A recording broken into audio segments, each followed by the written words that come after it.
வந்து பொறுப்பை எடுக்கிறது, பிள்ளைகளை பள்ளிக்கூடத்துக்கு கொண்டு போய் விடுறது, திருப்பி கூப்பிட்டு வர்றது, பிள்ளைகளை கல்யாணம் பண்ணி வைக்கிறது, படிப்பை கொடுக்கறது.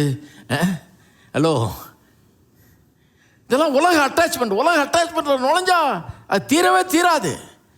பிள்ளைகளை வளர்க்குறோம், காலம் பூரா பிள்ளைகளுக்காக பாடுபட்டு பிள்ளைகளை வளர்க்குறோம், படிக்கிறோம், எல்லாம் பண்ணுறோம். அப்புறம் கல்யாணம் பண்ணி தர்றோம், அப்பா முடிஞ்சது, எல்லாம் திரும்ப ஆரம்பிக்குது பேர பிள்ளைகளுக்கு செய்யணும். அப்புறம் இப்படியே போயிட்டு இருந்தா எப்படி ஒரு நல்ல வாழ்க்கையை நீ வாழ முடியாது, வாழ்க்கையே வாழ முடியாது நீ. ஏன்னா அப்படியே போயிடும், உலக வாழ்க்கையில் ஈடுபட்டு இப்படியே போயிடும். என்ன அறிவீனம் பாருங்க, என்ன யோசிக்கல, நம்மளை போல ஒரு பிள்ளைய உண்டாக்குறோம். ஹலோ, உண்டாக்கி பாருங்க எப்படி இருக்குன்னு. அதுக்கு எவ்வளோ கவனம் செலுத்தணும், எவ்வளோ க்ரியேட்டிவிட்டி உள்ள ஆளாக இருக்கணும். உட்காந்து பார்க்கணும் படிச்சுதா பிள்ளைன்னு.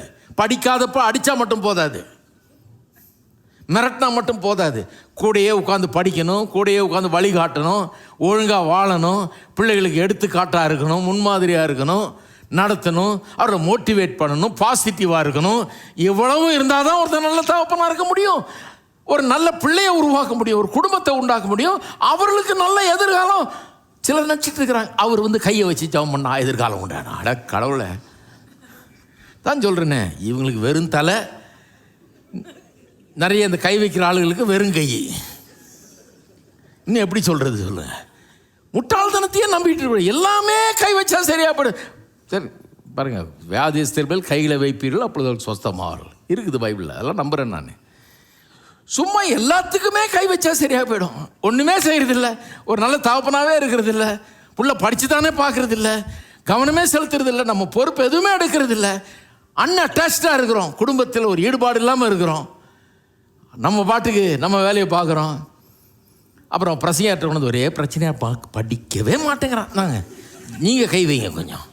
ஆமாம், நம்ம கை வச்ச உடனே அப்படியே அறிவு மேலேருந்து ஊற்றிட போகுது. ஒரு நல்ல குடும்பத்தை உருவாக்கணும்னா முதல்லேருந்தே ஆரம்பிக்கணும். அது பெரிய ப்ராஜெக்ட் அது. ஹலோ, அது ஒரு பெரிய ப்ராஜெக்ட். பிள்ளைய பெற்று கூட உட்காந்து பள்ளிக்கூடத்துக்கு கொண்டு போய் விட்டு நல்ல பள்ளிக்கூடமாக தேடி அதுக்கு நல்ல பணம் சம்பாரித்து ஃபீஸை கட்டி புக்கை வாங்கி கொடுத்து யூனிஃபார்மை வாங்கி கொடுத்து ஷூவை வாங்கி கொடுத்து எல்லா வசதியும் பண்ணி கொடுத்து பிள்ளைய கொண்டு போய் விட்டு படிச்சுதா என்னன்னு பார்த்து கற்றுக்கிச்சான்னு பார்த்து அப்படியே வளர்த்து கொண்டாடுறோம். ஏன்? கடவுள் கொடுத்த பிள்ளை, அந்த பிள்ளையை உருப்பட வைக்க வேண்டியது நம்ம பொறுப்பு. இதை விட பெரிய ப்ராஜெக்ட் உலகத்தில் இருக்கா உங்களுக்கு? ஹலோ, இல்லை நான் எல்லாத்தையும் திறந்துட்டேன். நம்ம என்ன பண்ணுறோம், அந்த ஆளை பார்த்துட்டு இருக்கிறோம். அவர் பெரிய இவருங்க, அவர் பெரிய தியாகி, எல்லாத்தையும் விட்டுட்டு அங்கே போயிட்டாரு. நான் சொல்கிறேன் அவருக்கு ஒன்றும் தெரியாது.